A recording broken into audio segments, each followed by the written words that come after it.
ಮೇಲೆ ಆಹ್ವಾನಿಸೋಣ. ಎಲ್ಲರೂ ಚಪ್ಪಲಿ ಹಾಕುತ್ತಾ 128 ಕೀರ್ತನೆ ಹೇಳುತ್ತದೆ, ಯೆಹೋವನಿಗೆ ಭಯಭಕ್ತಿಯುಳ್ಳ ಪುರುಷನು ಈ ರೀತಿಯಾಗಿ ಆಶೀರ್ವಾದ ಹೊಂದುವುದು. ಅಂತಹ ಉದಾಹರಣೆ ಈ ಒಂದು ದಂಪತಿಗಳಾಗಿದ್ದಾರೆ. ಮಕ್ಕಳನ್ನು ನೋಡಿ ಇವರ ಹೆಚ್ಚಿನ ಆರೋಗ್ಯದಲ್ಲಿ ನಡೆಯುವಂತ ಒಂದು ಕೃಪೆ ಮಟ್ಟದಕ್ಕಾಗಿ ದೇವರನ್ನು ಕೊಂಡಾಡುತ್ತಿದ್ದೇವೆ.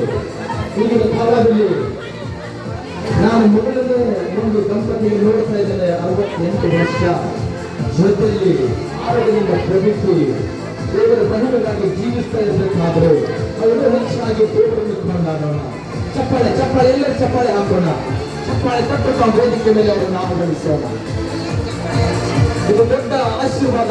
ಈ ರೀತಿಯ ಆಶೀರ್ವಾದ ಎಷ್ಟೊಂದು ಜನರಿಗೆ ಸಿಗೋದಿಲ್ಲ. ಇದು ಯೋಚನೆ ಮಾಡಿ ನೋಡಿ ನೀವು. ಈಗಿನ ಕಾಲದಲ್ಲಿ ಆಯುಷ್ಯ ಎಷ್ಟು ಕಡಿಮೆ ಆಗಿದೆ. ಆದ್ರೆ ದೇವರು ಈ ದಂಪತಿಗಳನ್ನು ಆಶೀರ್ವಾದ ಮಾಡೋದಲ್ಲದೆ ಒಳ್ಳೆ ಆರೋಗ್ಯವನ್ನು ಕೊಟ್ಟು ಒಳ್ಳೆ ಮಕ್ಕಳು, ಮೊಮ್ಮಕ್ಕಳು, ಕಿರಿ ಮೊಮ್ಮಕ್ಕಳು, ಎಷ್ಟೊಂದು ಆಶೀರ್ವಾದಗಳು. ಹೇಗೆ ವರ್ಣಿಸಬೇಕು ದೇವರ ಪ್ರೀತಿ, ದೇವರ ಕರುಣೆ, ಮಾತುಗಳು ಸಾಕಂತಲ್ಲ ಪ್ರಿಯರೇ. ಚಪ್ಪಾಳೆ ಚಪ್ಪಾಳೆ, ಸಂತೋಷ ಸಂತೋಷ ಸಂತೋಷ. ಚಪ್ಪಾಳೆ ಚಪ್ಪಾಳೆ ಹಾಕೋಣ, ಚಪ್ಪಾಳೆ ಹಾಕೋಣ.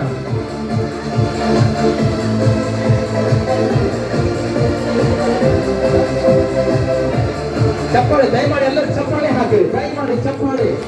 ನಿಮ್ಮ ಆಶೀರ್ವಾದ ನಿಮಗೂ ಬೇಕಾದ್ರೆ ಚಪ್ಪಾಳೆಗಳನ್ನು ಹಾಕಿರಿ. ಅವರ ಹಾಗೆ ಜೀವಿತದಲ್ಲಿ ಮಾಡಬೇಕಾದ್ರೆ ಚಪ್ಪಾಳೆಗಳನ್ನು ಹಾಕಿರಿ.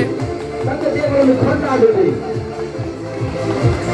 ಈ ಒಂದು ಸಂತೋಷದ ಒಂದು ದಿನ ನೋಡ್ಲಿಕ್ಕೆ ನಾವೆಲ್ಲರೂ ಸೌಭಾಗ್ಯ ನಮಗೆ ಸೌಭಾಗ್ಯ. ಒಂದು ದೊಡ್ಡ ಹಬ್ಬ ಇದ್ದ ಹಾಗೆ ಈ ನಿಂಗಳ್ಳಿ ಗಿರಣಿಕರ ಕುಟುಂಬದಲ್ಲಿ ಒಂದು ದೊಡ್ಡ ಹಬ್ಬ ಇದು. ಈ ರೀತಿ ಆಶೀರ್ವಾದ ಬಹಳ ಜನರಿಗೆ ಸಿಕ್ಕೋದಿಲ್ಲ ಪ್ರಿಯರೇ. ಅನುಭವ ಮಾಡ್ರಿ. ಈ ಒಂದು ವಾತಾವರಣ ಎಂಜಾಯ್ ಮಾಡ್ರಿ. ಮತ್ತೆ ದೇವರನ್ನು ಕೊಂಡಾಡ್ರಿ.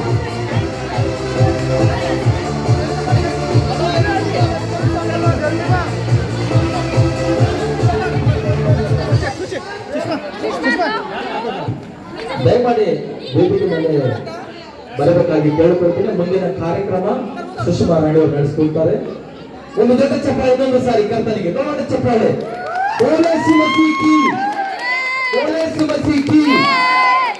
ಯಾರು ಹೇಳ್ತಲ್ಲ ಸರಿಯಾಗಿ ಎಲ್ಲರೂ ಹೇಳ್ಬೇಕು. ಈ ಸಂತೋಷ ಇದೆಯಲ್ಲ ಎಲ್ರಿಗೂ ಇದೆಯಲ್ಲ, ಸಂತೋಷದಿಂದ ಬಂದಿರಲ್ಲ ಎಲ್ಲರೂ. ಹಾಗಾದ್ರೆ ಇನ್ನೊಂದು ಸಾರಿ ಎಲ್ಲರೂ ಸೇರಿ ತಂದೆ ದೇವರನ್ನು ಕೊಂಡಾಡೋಣ. ಬೋಲೇ ಯೇಸು ಮಸೀಹ್.